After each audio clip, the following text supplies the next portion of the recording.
नमस्कार दोस्तों, DD red के एक और रिएक्शन वीडियो में आप सभी का स्वागत है। मैं हूं आलोक। तो आज जिस वीडियो पर मैं रिएक्ट करने जा रहा हूं वो वीडियो है डेली स्वैग का और इसका टाइटल है Indian Muslim aggressive reaction on Bilawal Bhutto Zardari. तो जैसा कि आप सबको पता है कि बिलावल भुट्टो जरदारी ने एकदम एक बचकाना सा बयान दिया है हमारे पीएम नरेंद्र मोदी को लेकर। और बचकाना इसलिए कह रहा हूं क्योंकि उनको समझ नहीं है डिप्लोमेसी की, उनको जरा भी समझ नहीं है। और ये जो पर्सनल अटैक किया है उनकी इमेज को खराब करने के लिए, ये उनकी फ्रस्ट्रेशन को झलकाता है कि पाकिस्तान किस तरह से फेल हो रहा है और ये उसकी फ्रस्ट्रेशन है।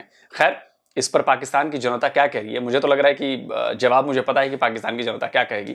तो चलिए देखते हैं। रिटायर्ड गवर्नमेंट सर्वेंट हूँ। माशाल्लाह, वेरी नाइस सर। बेसिकली मेरा आज का आपसे बात करने का पर्पस है कि आपने देखा होगा कि जयशंकर साहब और बिलावल भुट्टो के दरमियान जो तकरार थी उसके एक अभी जवाबात हैं, जबकि बिलावल भुट्टो साहब ने जब अपना जवाब दिया इंडिया को कि भाई जो कि मोदी साहब के बारे में जो भी बातें की हैं, उसके बाद जो रद्द अमल आया, एक वीडियो आई है इंडिया से।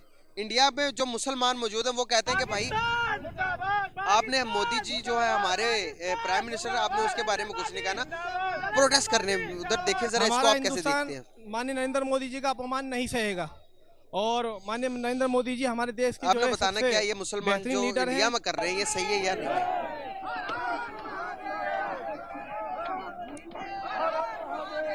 हमारे देश के प्रधानमंत्री के खिलाफ जो भी अपशब्द कहेगा उसको हम नहीं छोड़ेंगे, क्योंकि हमारा देश अब विश्व गुरु बनने के अग्रसर पर होने जा रहा है। विदेश मंत्री ने जो बयान दिया है बिलावल भुट्टो ने, उन्होंने प्रधानमंत्री पर बेहद आपत्तिजनक बयान दिया है।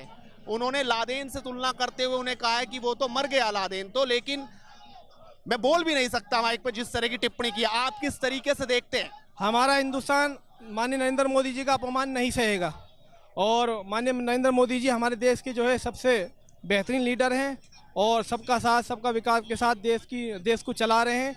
और तमाम मुसलमानों से मैं अपील करता हूं कि वो माननीय नरेंद्र मोदी जी का जो अपमान जरदारी और बीमारी ने बोला है उसका इलाज वो भारतीय मुसलमान निकल के इसका जवाब दें। भारत का मुसलमान भी गुस्से में है इस बयान के बाद। भारत का मुसलमान भी इस बात से तो मैं ये समझता हूँ कि हमें अपनी दुश्मनी ख़त्म करके आवाम के लिए सोचना चाहिए। हम माशी तौर पे तबाह हो चुके हुए हैं। हमें इन मसाइल से निकल के हमें एक सोल्यूशन की तरफ आना चाहिए। दोनों साइड से मैं ये कह रहा हूँ कि वो बैक एंड पे हों और मईशत हमारी बेहतर हो। इसके लिए मैं समझता हूँ कि दोनों कसूरवार हैं और दोनों की जो बात है वो अपने एंड पे ठीक है। बिल्कुल सही। तो ये इस बयान के बाद, बिलावल भुट्टो के बयान के बाद, तो इंडिया के अंदर जो मुसलमान हैं उन्होंने प्रोटेस्ट किया कि भाई हम। अच्छा, आप कह रहे हैं कि दोनों तरह के बयान जो हैं वो ठीक हैं, तो क्या इस बात में कोई झूठी बात है कि ओसामा बिन लादेन आपके यहाँ नहीं था? क्या इस बात में कोई झूठ है कि ओसामा बिन लादेन को आपके यहाँ अमेरिकी सेना आपकी सेना की नाक के नीचे आके मार कर चली गई, आपकी सेना को पता भी नहीं चला, हवा भी नहीं लगी? तो ये झूठ है। क्या ये झूठ है कि आपके यहाँ 130 से ज्यादा यूनाइटेड नेशन के डेजिग्नेटेड टेररिस्ट जो हैं वो काम कर रहे हैं? क्या ये भी झूठ है? क्या ये भी झूठ है कि आपके यहाँ के लोग ओसामा बिन लादेन को हीरो मानते हैं? आपके पूर्व पीएम उन्हें शहीद करार दे चुके हैं। आपके यहां पर एक लाइब्रेरी का नाम ओसामा बिन लादेन के नाम पर रखा गया है। क्या ये भी झूठ है? तो जब आप दुनिया के आतंकवाद के सेंटर बने हुए, एपिक सेंटर बने हुए हो, तो इसमें जो बात जयशंकर साहब ने बोली वो क्या झूठ बोली उन्होंने और क्या गलत बोला उन्होंने? कोई साबित करके बता दे कि उन्होंने गलत बोला। और दूसरी तरफ बिलावल भुट्टो जरदारी ने जो बातें कही, क्या वो सही है? क्या किसी कोर्ट में साबित हुआ है ये? क्या किसी कहीं पे ये साबित हो चुका है, उनको दोषी माना गया है? क्या उनको किसी को सजा हुई है? लेकिन आप लोग इतने लो लेवल पे गिर गए हो, इतने लो लेवल पे गिर गए हो कि खैर, तो दुनिया पता चलेगा अभी आने वाले कुछ टाइम बाद कि उसका असर क्या हुआ है आपके ऊपर। हमारे जो प्राइम मिनिस्टर है वो सादिक और अमीन है, तो आप उनके बारे में गलत बात कर रहे हैं, तो ऐसी बात ना करें। तो उनका क्या मौकफ है उनके बारे में आपका? उनका वो लॉयल्टी जो है ना वो इंडिया के साथ है। उनका सही मौक़िफ़ है। जिस तरह हमारे यहाँ पे हिंदू हैं या सिख हैं वो हमारे पाकिस्तान के साथ हैं। जब कोई पाकिस्तान का मौक़िफ़ होगा तो वो हमें सपोर्ट करेंगे। तो इंडियन जो मुसलमान हैं वो इंडिया को सपोर्ट कर रहे हैं, तो उसमें कोई हर्ज नहीं, ठीक कर रहे हैं। सर, हम डेवलप नहीं हो पा रहे हैं। इंडिया की अभी 4th लार्जेस्ट इकोनॉमी बनने जा रही है वर्ल्ड की, 5th तो बनी हुई है। तो हमारी इकोनॉमी के बुरे हालात है, इसका कौन जिम्मेदार है? इसको हम कैसे ठीक कर सकते हैं? जी, वही बेसिक जो बात पहले हो चुकी हुई है। हमारा जो एस्टेब्लिशमेंट का रोल था या स्पेशली जो हमारे जिहादी फैक्टर था, उसमें हमारी मईशत ख़राब हुई है। तो हम अभी भी उसको रोल बैक, उसको बैक साइड पे आएँ और अपनी मईशत पे तवज्जो दें, तो हम भी उनसे आगे निकल सकते हैं। तो मेरे ख्याल में ये जो 70 साल की जो पॉलिटिक्स थी और स्पेशली जो 80s के बाद जो अफ़गानिस्तान के हवाले से या जो कश्मीर के जिहाद के हवाले से, इससे अगर हम एक साइड पे हटें, अमन की तरफ आएँ, माशी तौर पे हम अगर मजबूत हों, तो फिर ही हम उसका मुकाबला कर सकेंगे। क्या हम इस टाइम मुकाबला कर सकते हैं इंडिया का? जी अभी तो नहीं कर सकते। अभी तो हमारी अपनी सियासी सूरत हाल जो है वो देख लेंगे। कोई एक फरीक भी वो अपने मफाद को एक साइड पे रखने के बजाय आपस की लड़ाई में लड़ रहा है। सर क्या मैसेज देना चाहेंगे दोनों मुल्कों को एक करने के लिए? इतने बड़े बड़े जो पॉलिटिशियंस जिनको हम फॉलो करते हैं, पूरे मुल्क को रिप्रेजेंट करते हैं, वो इस तरह के बयान देते हैं नफरत अंगेज, तो इससे क्या इमेज जा रहा है दोनों मुल्कों का वर्ल्ड वाइड के अंदर? जी मैं ये समझता हूँ कि ये नफ़रत को ख़त्म करके हमें मईशत की तरफ, अवाम की फलाह की तरफ कदम उठाना चाहिए। हमें जो टेंशन है उसको ख़त्म करनी चाहिए ताकि ये जो अवाम है इन मसाइल से निकले, और लड़ाई में इसमें हमारा कोई हल नहीं है, अमन में हमारी जो है ना वो बका है। सर बहुत अच्छा लगा आपसे बात करके, थैंक यू सो मच। समझ आ गई? क्या समझ आई?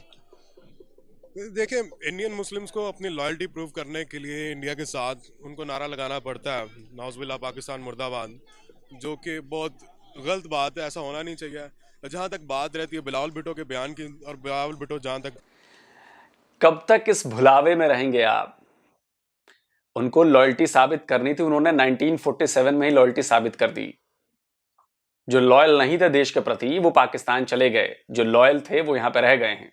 इक्का दुक्का लोग उभर रहे हैं, उनका इलाज हो जाना है, उसकी चिंता मत कीजिए आप। लेकिन बार बार ये कहना ना, जब भी आप ये इंडिया के मुसलमान ये सुनते होंगे कि जी पाकिस्तान की तरफ से बार बार कहा जाए कि लॉयल्टी लॉयल्टी, तो पाकिस्तानियों के खिलाफ गुस्सा और ज्यादा उनका भड़कता है कि आप कौन होते हो हमें ये बताने वाले कि हम किसके लिए लॉयल हैं। वो जिसके प्रति लॉयल हैं वो लॉयल हैं और उसी के प्रति काम कर रहे हैं वो। वो इंडिया में रहते हैं, इंडिया की सुख में, इंडिया के दुख में, इंडिया की डेवलपमेंट में, इंडिया की हर चीज में वो शामिल हैं, हर चीज में उनका योगदान है।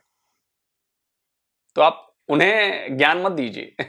वो आपसे ज्यादा बेहतर हैं, वो आपसे ज्यादा अमीर है, वो आपसे ज्यादा शिक्षित हैं, वो आपसे ज्यादा समझदार हैं, और वो आपसे ज्यादा अच्छी तरह से इस्लाम को मानते हैं।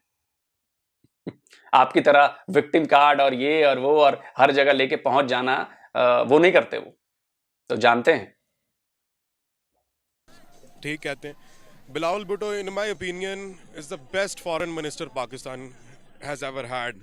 इससे प्रीवियसली अपने पास थे शाह महमूद कुरैशी, उन्होंने भी कोई जज्बाती बयान दिए थे, लेकिन उनके बयान में वो वजन नहीं था जो बिलावल भुट्टो रखते हैं। बिलावल भुट्टो इंशाल्लाह पाकिस्तान के लिए बहुत आई थिंक कारआमद साबित होंगे। I have great believe in Bilawal, even तो मैं पीपल्स पार्टी का सपोर्टर नहीं हूँ, but I believe in Bilawal. अच्छा जी, चलिए, अच्छी बात है कि आप बिलावल पर यकीन करें, लेकिन यह भी यकीन करें कि जिस लेवल पर आकर, जिस लो लेवल पर आकर बिलावल भुट्टो ने बतौर पाकिस्तान के विदेश मंत्री हमारे पीएम के खिलाफ जो बयान दिया है, उससे पूरी दुनिया को पता चल गया है कि बिलावल कितने पानी में है और पाकिस्तान कितने पानी में है। पूरी दुनिया को पता चल गया है। और आप लोग की सबसे बड़ी दिक्कत यही है कि आप लोग सच्चाई को स्वीकार नहीं करते। आप लोग मानते नहीं है कि आप गलत काम कर रहे हैं, आपने गलत किया है। और बिलावल के इस बयान के बाद पाकिस्तान को वर्ल्ड लेवल पर कितना बड़ा नुकसान होगा, इसका अंदाजा आपको अभी हो नहीं रहा है।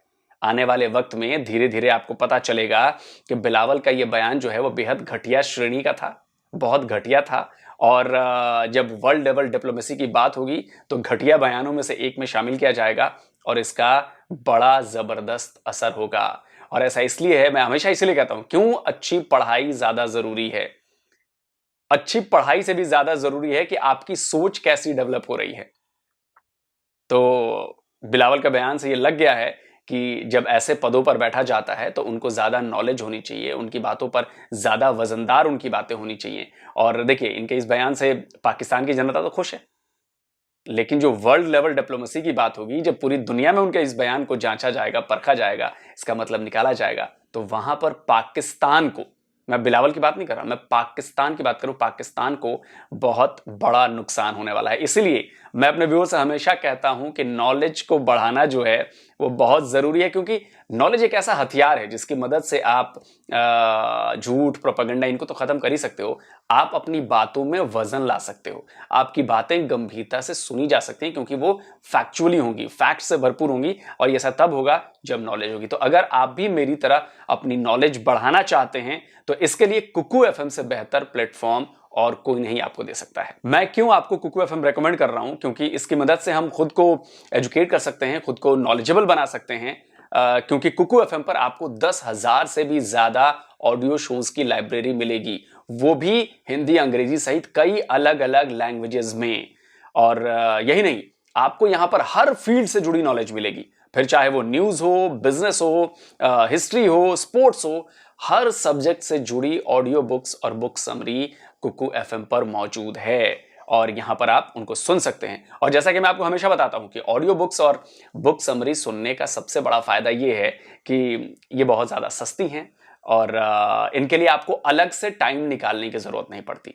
मतलब आप ट्रेन में हो, आप बस में हो, आप ऑटो में हो, आप कैब में हो, आप कहीं जा रहे हो, बैठे हो, कुछ और काम कर रहे हो, वहां पर वो कान में लगाकर आप सुन सकते हैं। तो इसका मतलब है कि काफी सारा ये आपका वक्त जो है कुकू एफएम की ऑडियो बुक्स और बुक समरी बचा देती है। अच्छा, 2022 खत्म हो रहा है और 2023 आने वाला है, तो आपको नए साल के लिए कोई गोल भी तो सेट करना होगा, कोई पर्सनल गोल भी तो सेट करेंगे आप।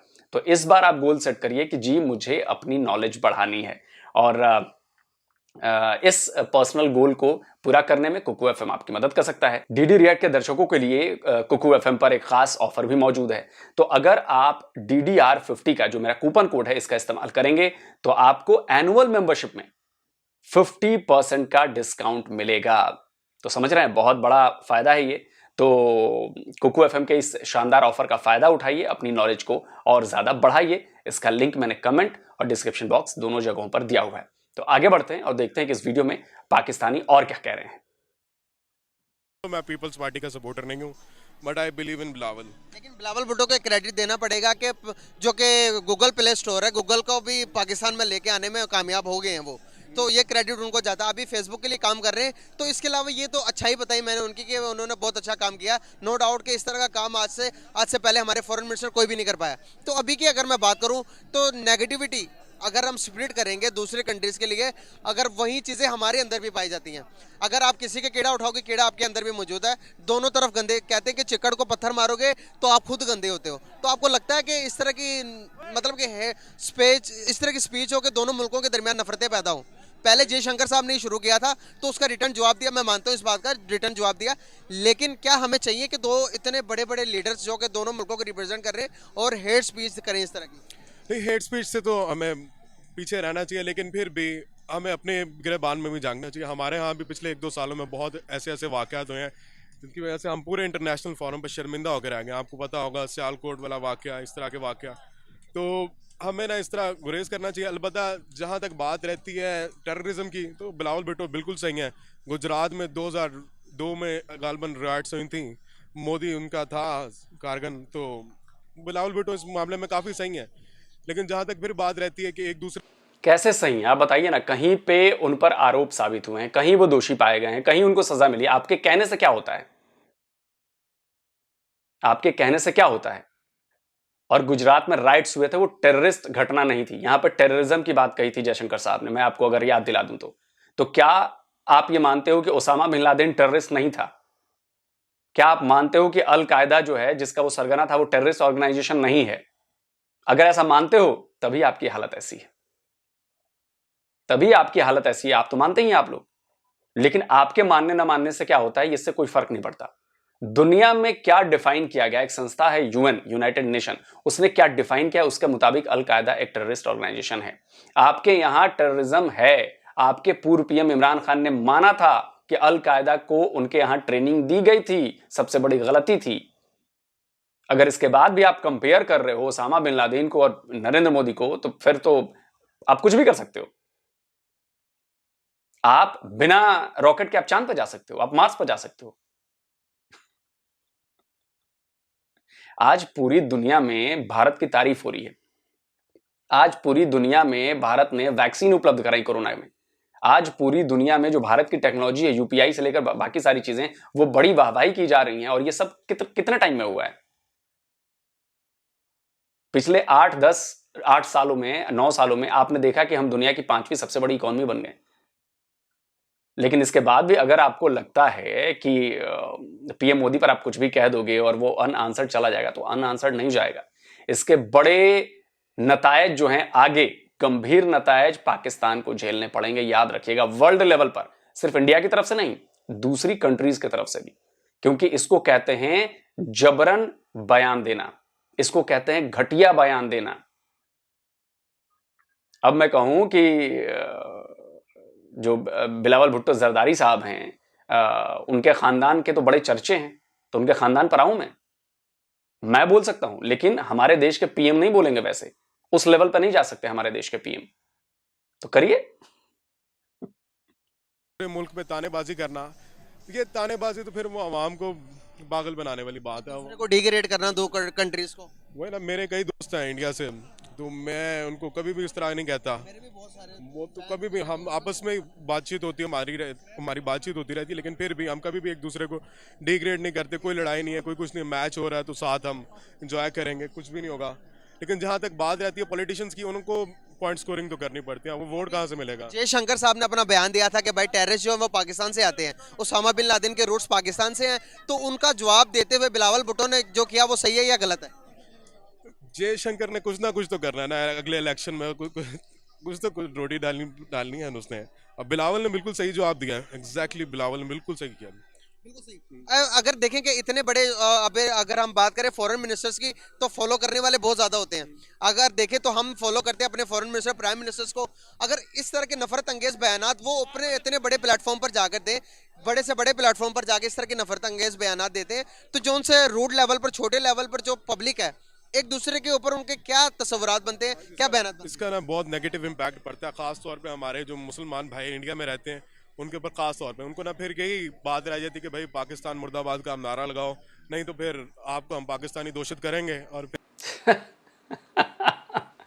इसी गलत फहमी में आप 75 साल से हो भाई साहब, और इसी गलत फहमी की वजह से भारत के मुसलमानों ने आपकी रेड़ लगाई है, लंका लगाई है आपकी ढंग से।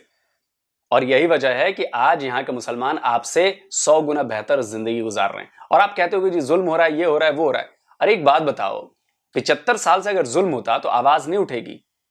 आपको लगता है कि 75 साल से जो आपके मुल्क के से ज्यादा मुसलमान इस देश में रहते हैं, आपको लगता है कि वो जुल्म सहते रहेंगे?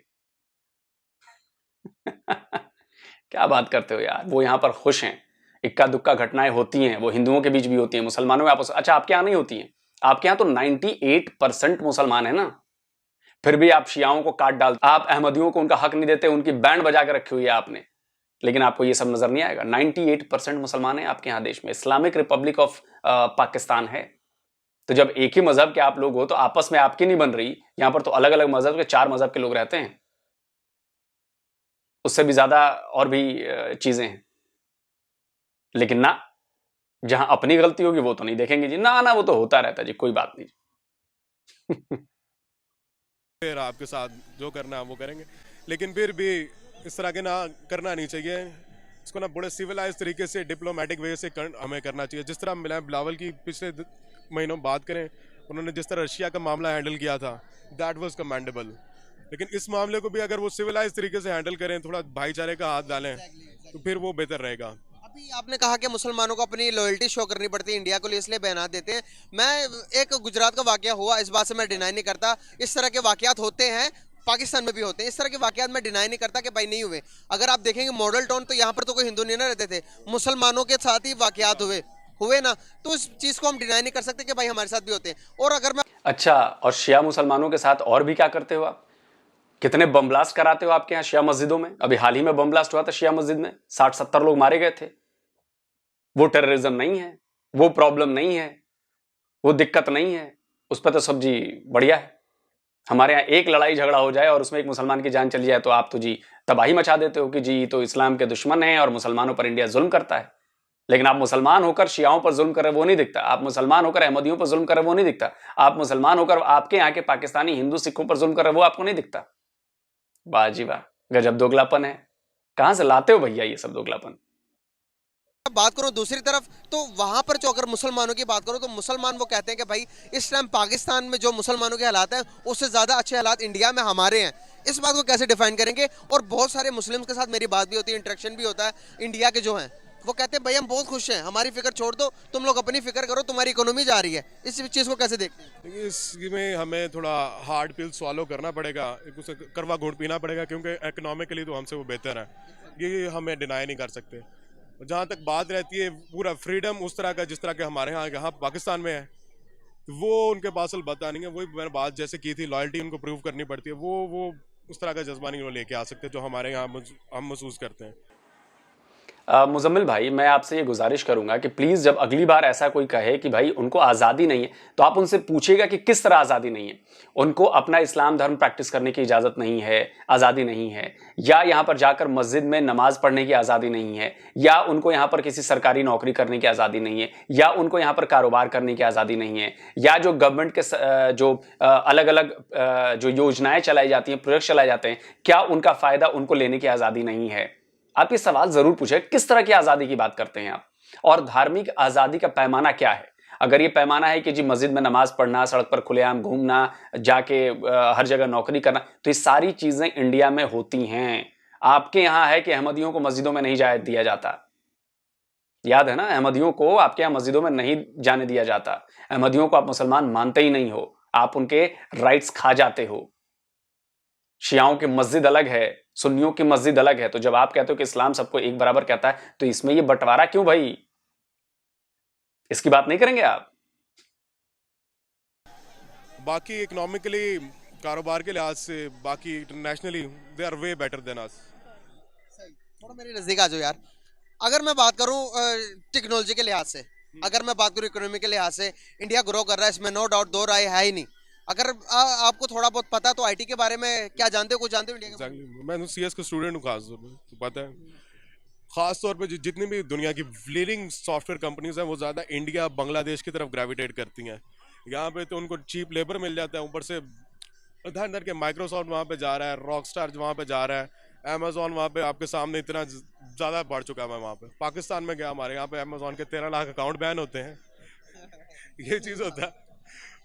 13 लाख अकाउंट के बारे में कहते हैं कि अफवाह है ये एक, लेकिन आपने कहीं देखा हो कि अमेजोन ने खुद ऑफिशियली तौर पर ये स्टेटमेंट दी हो कि भाई पाकिस्तान के जो 1300 अकाउंट्स हैं वो बंद किए हैं? इस तरह के कोई आपने असल में गए कि अमेजोन ऑफिशियली अब जाके लॉन्च हुआ। पिछले 3 सालों से जो उसके कोर्सेज भेज रहे थे, वो इसको अनऑफिशियली तरीके से चला रहे थे काम यहाँ पे।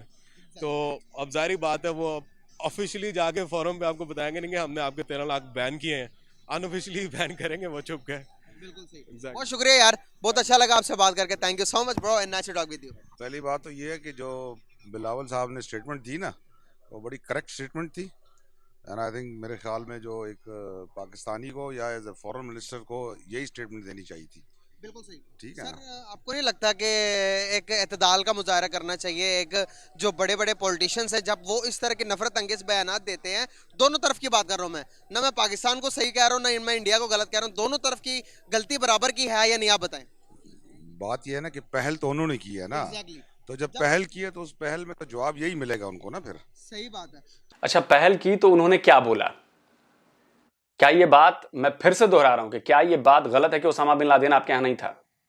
क्या ये बात गलत है कि ओसामा बिन लादेन को आपकी आईएसआई, आपकी सेना ने नहीं छुपाया? क्या ये बात गलत है कि पाकिस्तान की सरकार आईएसआई के साथ मिलकर ओसामा बिन लादेन को सपोर्ट नहीं कर रही थी? क्या ये गलत है कि आपके यहाँ टेररिज्म नहीं है? क्या ये गलत है? अभी टीटीपी वाले क्या कर रहे हैं आपके यहाँ? वो टेररिज्म नहीं है? आप बताइए। आपके यहाँ आए दिन बम ब्लास्ट हो रहे हैं, ये चीजों ने टेररिज्म नहीं है? क्या जयशंकर साहब ने क्या पर्सनल अटैक किया? एज ए कंट्री उन्होंने बताया कि ओसामा बिन लादेन जिस कंट्री में मिला था वो हमें उपदेश न दें,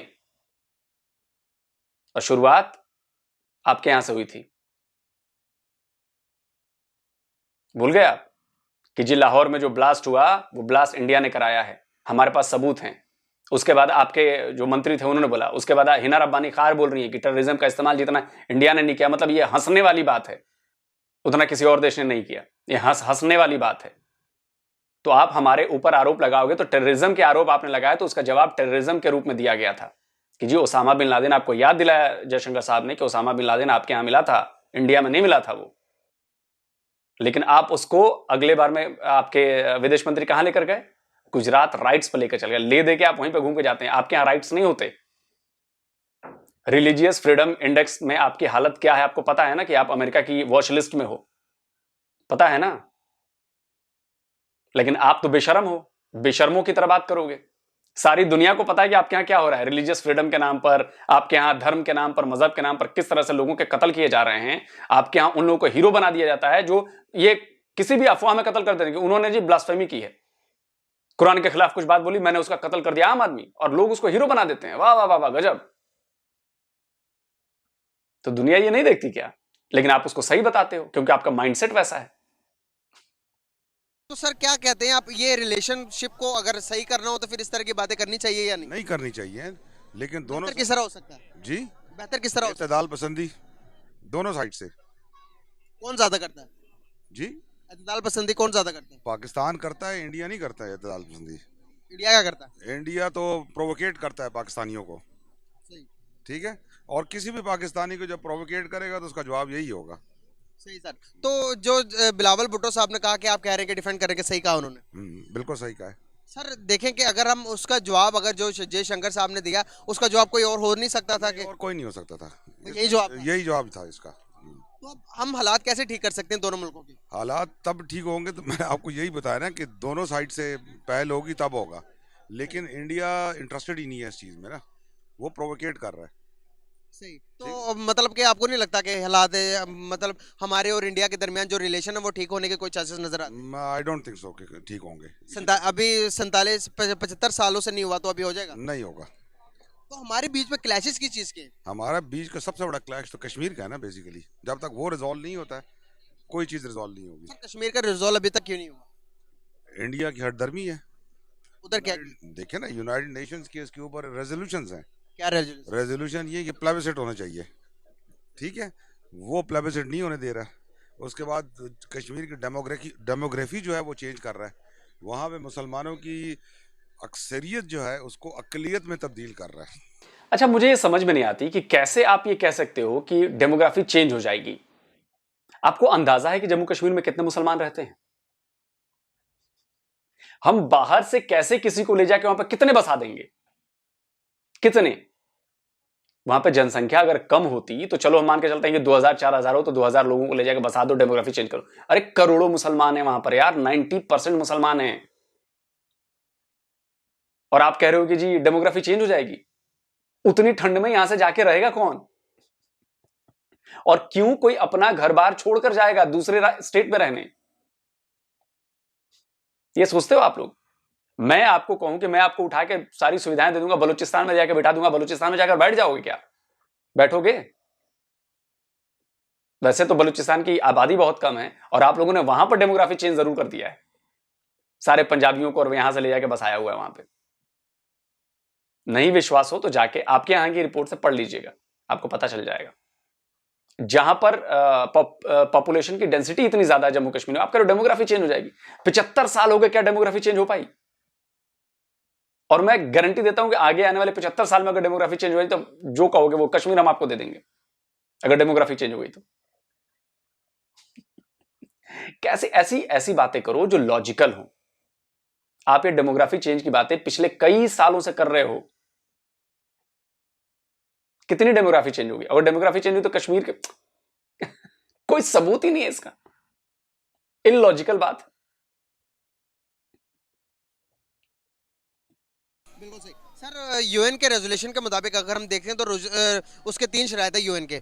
यूएन ने ये कहा था कि भाई पाकिस्तान जो है कि अपने अफवाज जो पीओके है, जो हमारे पाकिस्तान है, जो पाकिस्तान हमारे हिस्से में, उसने कहा कि एक भी कोई भी बंदा ना हो जो कि नॉन कश्मीरी हो, चाहे अफवाज हो चाहे पुलिस हो, सारे के सारे चले जाए। तो फिर इंडिया अपनी फौज को कम करेगा आजाद कश्मीर से। फौज की बात नहीं है, बात ये कि प्लेबिसेट है। मैं बता रहा हूँ ना आपको, तीसरा रूल ये है कि जब पहला रूल फॉलो होगा तो फिर तीसरे रूल की तरफ देखा जाएगा कि बात ये मेरे भाई, ये चीजें इस तरह रिजॉल्व नहीं होंगी, ठीक है। ये जब तक दोनों अक्रॉस द टेबल बैठेंगे नहीं। ये फंस गए भाई साहब, अब ये बात को घुमा रहे हैं, ये बात को घुमा रहे हैं। मुजम्मिल भाई ने कहा ना कि यूएन के रेजोल्यूशंस, अब ये बात को घुमा रहे हैं, देखिए, और थोड़ी देर में ये नकार देंगे इस बात को कि यूएन के रेजोल्यूशन में ऐसा कुछ लिखा ही नहीं है। मैं एकदम गारंटी दे रहा हूं आपको। और यूएन रेजोल्यूशन जब तक इन्फोर्स नहीं होगी, ये इसी तरह चलता रहेगा। ये सही। मेरे अभी तीसरा रह गया था, क्या जो मैं बता रहा था, जो कि यूएन के रूल्स है। सर, हमने यूएन के रूल्स फॉलो किए हैं? हम तो कर रहे हैं। सर, हमने नहीं ना किए अभी तक। हमने कैसे नहीं किए हैं? सर, जो यूएन ने कहा था, सबसे पहले जो शराइत रखी थी, कहा था कि भाई जो पाकिस्तान है वो अपने अफवाज, जो अपने कश्मीर के अंदर जो अफवाज है उनको खाली करे, कश्मीर से आज़ाद करे। ये कब का है? यूएन के रेजोल्यूशन के अंदर लिखा हुआ ये सर, लिखा हुआ। और जब पाकिस्तान कम करेगा। चले जी, thank you very much. Thank you so much. भाग गए। मैंने क्या बोला था आपको, ये भागने वाले, ये सरकारी कर्मचारी, इनको पता है कि यूएन के रेजोल्यूशंस क्या हैं, लेकिन चूंकि प्रोपेगेंडा करना है तो बोलेंगे ही। देखा, भाग गए। मुजम्मिल भाई ने बताया कि एक्चुअली में हम यूएन रेजोल्यूशंस का पालन नहीं कर रहे हैं, हम नहीं माने, पहली शर्त नहीं मानेंगे तो कहां से बाकी की शर्तें पूरी होंगी। भाग गए। बस पाकिस्तानियों की यही दिक्कत है कि वो फैक्ट्स पे बात नहीं करते। आप अगर यूएन में जा रहे हो तो यूएन के जो रेजोल्यूशंस हैं उन पे बात करोगे ना, उनके शर्तों को मानोगे ना, या सब कुछ आपके मुताबिक होगा, या तो आप अपने मुताबिक कर लो जो 4 बार लड़ाई लड़के आप कर नहीं पाए, या तो यूएन के मुताबिक चलो। तो यूएन के मुताबिक चलो तो अपनी सेना हटाओ, अपने लोगों को हटाओ वहां से जो नॉन कश्मीरी हैं, वो भी नहीं हटाना।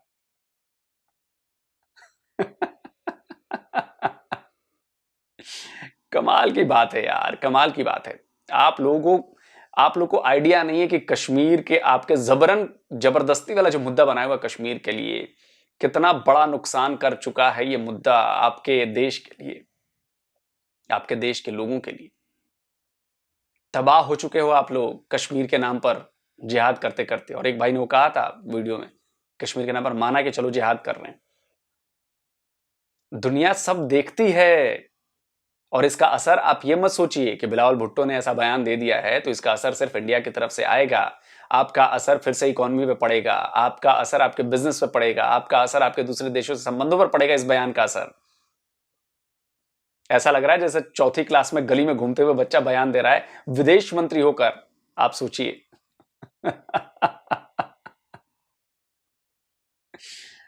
उफ उफ उफ उफ उफ, क्या कहें क्या कहें क्या कहें क्या कहें। बिलावल साहब भूल गए कि उनके नाना जी बड़े भुट्टो साहब, इसी सेना ने टांगा था आपके नाना को, टांग दिया था। क्या मिला उनको पाकिस्तान से, आपके नाना को? आपकी मां को क्या मिला? बम धमाके में मौत। क्या मिला? इसके बाद भी अगर आपको लगता है कि आपकी इज्जत है आपके अपने पाकिस्तान में, तो शर्म कीजिए। इतना कुछ होने के बाद, आपकी फैमिली के साथ इतना कुछ हुआ, तब भी आप पाकिस्तान नहीं छोड़ रहे हो, तब भी आप नहीं कहते कि जी पाकिस्तान में जुल्म होता है। आपकी फैमिली के ऊपर इतना कुछ हुआ, मारे गए आपके नाना और आपकी मां, लेकिन जहां भारत में मुसलमानों को कुछ नहीं हो रहा, उसको आपको लगता है कि मुसलमानों पर जुल्म हो रहा है। अरे सबसे बड़ा जुल्म तो आपके देश ने, आपकी सेना ने आपके खानदान पे की, भुट्टो साहब, जरदारी साहब। लेकिन उसके बाद भी आप बोलोगे नहीं। और रही बात, तो याद रखिएगा, मेरी बातों को नोट करके रखिएगा, बहुत भारी बड़ी कीमत आप लोग चुकाएंगे अगले 4 से 5 साल में। बहुत भारी, धीरे धीरे हर सेक्टर में। बहुत, जिस तरह की बयानबाजी आप लोगों ने की है ना, बहुत भारी कीमत। आप लोग को बहुत मजा आ रहा होगा इस वक्त अभी आप लोग को, अरे शेर है हमारा बिलावल, शेर है, क्या बयान दिया उसने, बोलती बंद कर दी है। बोलती बंद नहीं की है। जो बड़े देश डिप्लोमेसी का खेल खेलते हैं ना, वो बड़े आराम से, प्यार से, कब आपके पैरों तले की जमीन को काट कर निकाल कर गड्ढा बना देंगे जिसमें आपको डुबो देंगे, आपको आइडिया भी नहीं है। और इंडिया ने पिछले 75 साल में आपके साथ बहुत ऐसा ही किया है। आपको धीरे धीरे खत्म हो गए। और ये प्रोवोकेशन भी जानबूझकर हुई, मुझे तो लगता है कि ऐसा कोई उल्टा पुल्टा बयान आए और उसके बाद बस उस बयान को पकड़कर और फिर आपका काम हो जाएगा।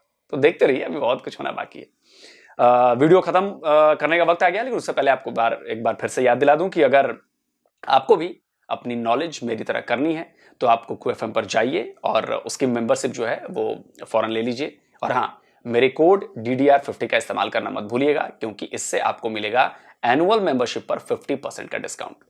इसका लिंक मैंने डिस्क्रिप्शन और कमेंट बॉक्स दोनों जगहों पर दिया हुआ है। तो जल्दी मिलता हूं एक और नए वीडियो के साथ।